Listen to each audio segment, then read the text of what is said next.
Primeiramente, na tela inicial, nós temos um mapa que apresenta todas as estações de um certo usuário.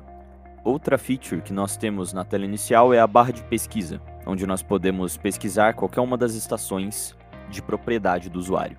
Caso o usuário queira buscar uma estação por nome ou por tipo de sensor, ele pode utilizar a barra de pesquisa e essas estações vão aparecer. Além de apresentar todas as estações na tela inicial, nós temos a lista dessas estações por nome, a temperatura média na região e a umidade relativa média. Ao clicar em uma das estações, como o exemplo a estação Pantera, nós entramos na tela de gráfico, tanto pluviométrico quanto fluviométrico do usuário.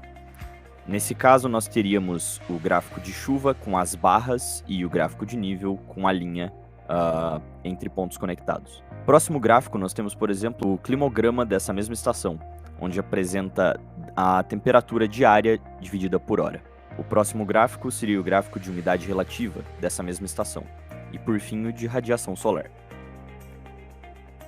A próxima tela dessa aplicação seria a tela das tabelas, onde nós temos uma definição um pouco mais bruta dos dados que nós teríamos nos gráficos.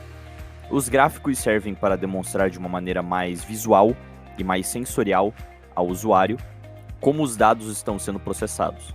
Já a tabela é uma maneira mais fácil de exportar e de converter esses dados caso necessário. Partindo do mesmo princípio dos gráficos normais, nós temos os gráficos globais.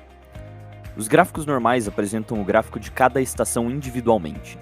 Já os gráficos compostos, que nós temos, os gráficos globais, eles apresentam um mesmo parâmetro de todas as estações. Então, por exemplo, nós temos a temperatura e umidade relativa, que podem ser vistas em todas as estações num mesmo gráfico. Temos também os gráficos pluviométricos, de umidade relativa e de radiação solar, que apresentam os dados condensados de todas as estações em um único local. Por fim, nós temos o perfil do usuário, que pode ser editado, além da tela de ajustes e a tela de ajuda.